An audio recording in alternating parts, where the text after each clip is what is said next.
Bien, bonjour à toutes et à tous. Voilà, week-end du 19 et 20 avril 2025. Et des belles sorties.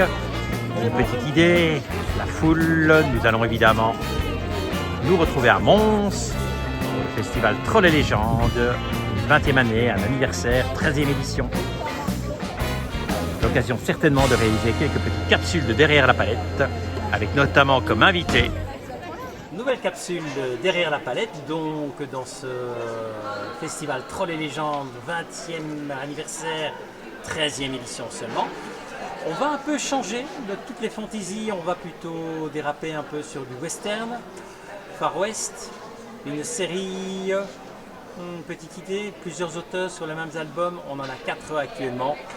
Benjamin Blasco Martinez est là pour nous, bien le bonjour, comment vas-tu? Ça va. Comment se passe ton festival? Très bien. Pas trop fatigué? Non, ça va. Pas trop fatigant? Un petit peu, mais bon, ça c'est tous les festivals, c'est un peu comme ça. On peut te poser quelques petites questions? Oui. Super. Alors Benjamin, la première question que je pose en général quand je rencontre des auteurs pour la première fois, c'est tu ne peux pas utiliser ni ton nom ni ton prénom, parce que ça va faire le nom. Benjamin, en 3 mots, qui es-tu? Ben, je suis auteur de bande dessinée. Auteur de bande dessinée, auteur de BD. Oui, ok, ça va, ça va. Comment as-tu débarqué dans ce monde du 9e art?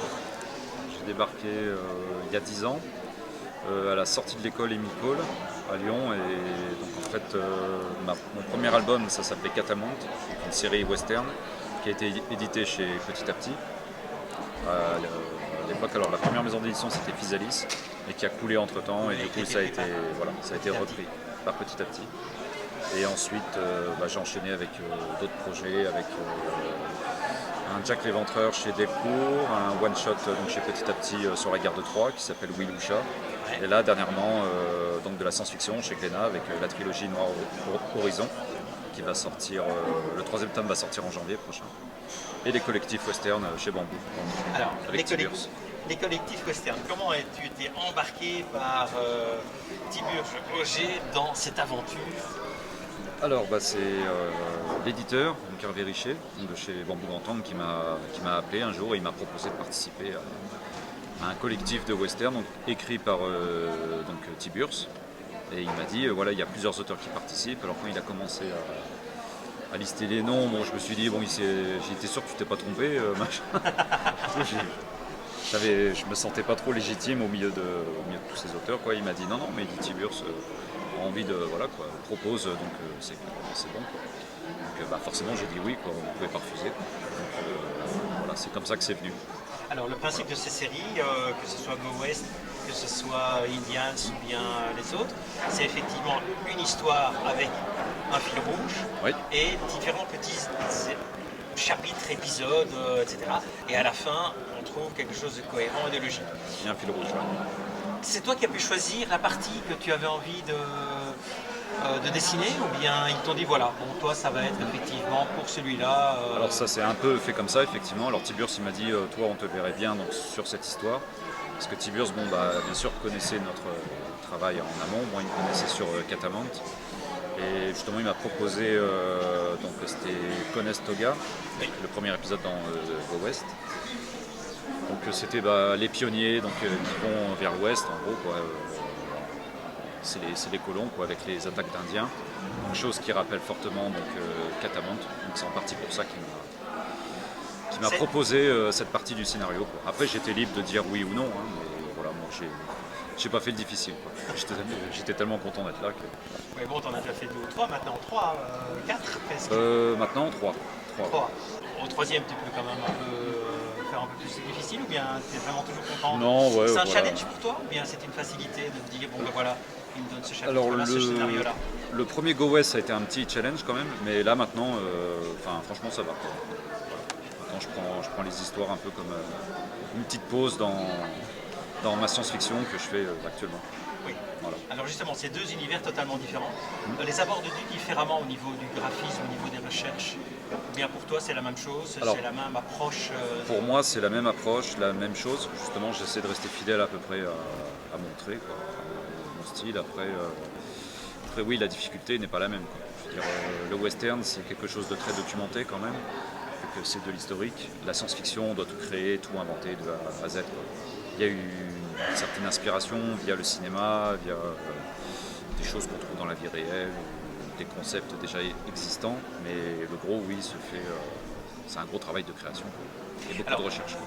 Justement, par rapport à la science-fiction, quelles sont les influences, films ou romans ou autres que tu as et où tu as l'impression effectivement que dans ton dessin on retrouve des traces?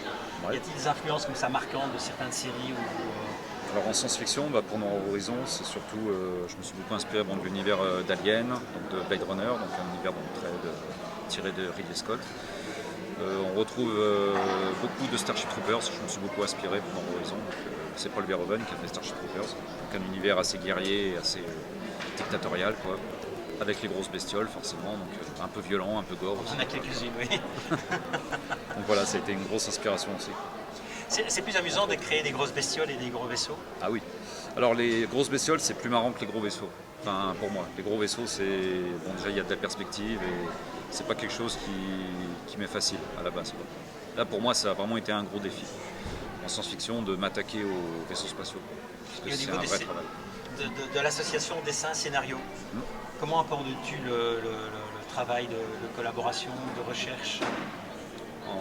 Avec le scénariste? Avec le scénariste, oui. Avec le scénariste, en gros, il m'écrit donc son script, donc son scénario, quoi, et c'est en lisant en fait les idées me viennent. Et c'est là que je propose justement un chara-design de plusieurs personnages, plusieurs vaisseaux, plusieurs décors pour cibler l'univers dans lequel va évoluer son histoire. Et après, on fait nos petits ajustements avec le scénariste. Et une fois que c'est ajusté, après.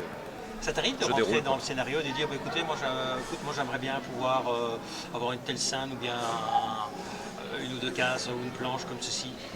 Alors, pas au niveau des planches, mais oui, il y a certaines cases, oui, où je dis au scénariste, je verrais bien une case supplémentaire, ou alors on enlève telle case, il n'y en a pas besoin. Voilà, après, c'est un travail, c'est une coopération, donc on s'arrange entre nous. On s'ajuste. Ce qui est amusant, enfin ce qui est également dans ton dessin et dans tes couleurs, c'est évidemment le côté très réaliste. Oui. Tes coloristes, tu les choisis?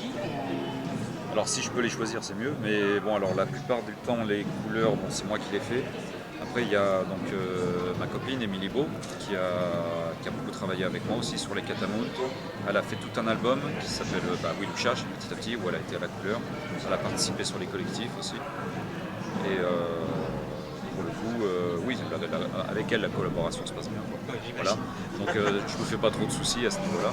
Mais après, j'ai pas vraiment eu l'occasion de travailler avec d'autres coloristes, d'autres que ma femme. Sur le Goes, si j'ai travaillé, je crois, avec. Je me souviens plus son nom. C'est Vera Davé. Serial Color. Voilà, Serial Color. Voilà. Et, ouais, ça s'est plutôt bien passé. Après, le but aussi, c'est de laisser faire aussi le coloriste, le laisser s'exprimer aussi, quoi. Alors forcément, il y a des ajustements, il y a des couleurs qu'on aurait aimé voir autrement, des ambiances différentes. Mais bon, il ne faut pas non plus brider trop la personne avec qui on collabore. C'est pas le but non plus. Quand tu vois ton dessin colorié, ça t'arrive de dire ah, je le voyais pas comme ça ou bien... Ah oui, ça m'arrive, mais la plupart du temps, je suis plutôt agréablement surpris. La plupart du temps, c'est rare quand je me suis dit ah punaise, c'est pas beau, c'est moche. Donc tu fais le c'est dessin très rare, en sachant qu'il va être mis en couleur. De toute façon, c'est quasiment obligé maintenant. Enfin, l'éditeur, on n'exige pas vraiment la couleur, mais disons que c'est plus vendable. C'est plus vendable. Et après, on fait la version noir et blanc derrière. Après, on peut décider ou pas de faire une version couleur épurée ou suffisamment poussée. Ça, tout dépend. Alors bon, tu as déjà travaillé effectivement dans différents univers. Y a-t-il d'autres univers que tu aimerais explorer éventuellement? Parce que bon, finalement, tu es encore un peu jeune dans la carrière. Ouais. Hein, donc tu peux encore effectivement te développer à droite, à gauche, etc. Y a-t-il des univers particuliers ou des scénaristes éventuellement avec qui tu aimerais collaborer? Alors là, actuellement, là, je vais partir sur un autre projet, donc un nouveau projet sur la guerre du Vietnam. Ah oui. Je peux pas en dire trop, mais voilà, donc on change encore d'univers. Après, ouais, des univers que j'aimerais bien m'essayer à l'Heroic Fantasy un jour. Pour le coup, avec Trolls et Légendes. Ah oui, mais ça matche bien. Mais il y a des scénaristes ici. Hein. Mais avec des scénaristes, ouais, en bande dessinée, il y en a plein, ouais, avec qui j'aimerais bien collaborer. Ouais. Xavier d'Horizon, avec Fred Duval, avec plein. J'ai pas de préférence particulièrement, c'est pas tellement le scénariste qui m'intéresse, c'est vraiment le scénario qu'il a proposé, quoi. Ça t'as jamais eu, Voilà. t'as jamais eu l'idée de dire bon ben, finalement oui je vais rester seul maître en faisant scénario dessin? Si, ça m'est arrivé ça. Et j'espère là, bon, je n'écris plus mes scénarios depuis Catamount, Oui. j'espère y revenir rapidement à mes propres scénarios, quoi. Un jour ou l'autre, je pense qu'avec le temps, j'arriverai à écrire, C'était à plus revenir facile. à mes propres histoires. C'était plus facile pour toi lorsque tu faisais les deux, Bah, la liberté est plus grande, oui. mais est-ce que c'est pas d'un autre côté un peu trop de liberté qui fait que peut-être. Alors, il y a plus de liberté, mais du coup, plus de travail et plus d'exigence aussi. Et bon, bah, c'est plus difficile, quoi. C'est plus difficile. Il y a plus de pression, quoi, forcément. Alors on essaie de ne jamais trop dépasser le quart d'heure. Ouais. On s'en approche un tout petit peu. Dans les influences que tu as eues, Oui. au niveau. Te souviens-tu encore de la première bande dessinée qui t'a marqué? La première bande dessinée, oui. C'est La guerre des tranchées de Tardy. Oula. J'ai découvert ça à 14 ans. Et moi, mes bandes dessinées habituelles, c'était bon, bah, Tintin, Lucky Luke. Et quand je suis tombé sur la guerre des tranchées de Tardy, je me suis dit, waouh, je ne savais pas qu'on pouvait faire ça en bande dessinée, quoi. Et ouais, ça m'a plus ou moins marqué, pas traumatisé, j'irai pas jusque-là, mais ouais, ça m'a. Ouais, mais enfin, il y a de quoi. Parce Ça que le ça dessin. m'a marqué, quoi. Le réalisme du dessin, pourtant il n'a pas un style réaliste, il a un style bien particulier, Tardy, qui lui est propre. Et ouais, le propos, le graphisme était tellement d'une telle noirceur, d'une telle violence que ça m'a marqué. C'est ce qui Puis- t'a donné envie de faire du dessin réaliste aussi? Ouais, puis l'émotion que ça a dégagé, ça m'a pas laissé indifférent. Je me suis dit, si on est capable de faire ça en bande dessinée, j'aimerais pouvoir être capable de faire ça ouais, à mes lecteurs pour un jour. Alors, tes dessins justement sont fort réalistes, Ouais. notamment les expressions. Je trouve que tu apportes énormément de soins et de détails dans les expressions. Ouais. Tu t'inspires parfois de personnages de ton entourage pour. Oui, forcément, inconsciemment. Un peu dans le cinéma, je puise un peu, voilà, certaines gueules, certains traits. Sinon, oui, il y a des gens de mon entourage, ou alors c'est de mon inconscient. Ils le savent, tu leur dis à D'après l'avance photo ou aussi. bien ils le découvrent? Non, j'évite, voilà. S'ils se reconnaissent dedans, bah tant pis pour eux, ou tant mieux. Tant Tout mieux, dépend. oui, je ne sais pas, ça dépend le rôle. Tout dépend quel rôle ils jouent dedans, mais voilà. Mais ça arrive, ouais. Voilà. Que je m'inspire de personnages réels. Pas forcément en lien avec. Ça peut être des personnages connus, hein, des figures connues et qui n'ont pas forcément un bon ou un mauvais rôle, quoi. Tout dépend. Tout dépend. Si je suis inspiré ou pas, suivant le personnage. Dans les mois, les semaines qui viennent, Oui. des projets en cours, Alors, les mois plutôt. en Donc dehors de l'histoire du Vietnam donc. Donc bah voilà, ce sera ça, ce sera le prochain projet du coup. Et normalement, alors pas cette année, mais l'année d'après, je devrais être sur un autre Go West en gros. Ah, Donc Tiburce et Grand Temps de prépare, ce sera sur la guerre de sécession. Normalement. ah oui, Voilà, je devrais en être normalement. donc le tome 5 sera sur la guerre de sécession probablement. Alors le tome 6, parce que le tome 5 justement ils le font cette année et alors moi je suis pas dedans, il n'y a pas beaucoup d'auteurs justement qui seront dedans parce que ce sera un spécial western féminin du coup, donc ce sera des autrices. Des autrices. Voilà. Ah oui. Eh ben, écoute, oui c'est ton premier Troll et Légende.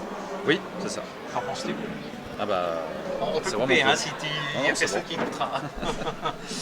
Non, c'est vraiment cool. Il y a pas mal de cosplay et voilà, des beaux maquillages, des beaux costumes. Comment es-tu L'ambiance, arrivé c'est bien. à Troll et Légende? C'est Marilyn qui t'a contacté ou- Alors c'est Gwendal Le Mercier à Valenciennes. Ouais. Voilà, qui m'a mis en contact avec Marilyn et du coup voilà, j'étais disponible. Tout le week-end. Voilà, mais j'ai dit ok. Eh ben, écoute, un tout grand merci en tout cas. Hein, C'est on va moi. pas Merci te à vous. retenir trop longtemps. Vous connaissez le principe. Hein, après la science-fiction, le fantasy et tout, on a fait un petit détour vers le western, mais on n'était quand même pas loin non plus d'autres séries. Quoi qu'il en soit, Benjamin, un tout grand merci pour ce petit quart d'heure que tu viens de c'est moi. nous Merci beaucoup. consacrer. On peut que te souhaiter bon courage pour la suite. Merci Encore beaucoup. beaucoup de dédicaces demain. Le matin. Voilà. Le matin. Voilà. Et après, aujourd'hui, t'as fini tranquille. Aujourd'hui j'ai fini. Tu vas pouvoir en profiter un peu. Pas tout à fait. Quoi qu'il en soit, Ça passe soit une excellente soirée, repose-toi bien. Merci. Et au plaisir, et à vous, à la prochaine. Bye.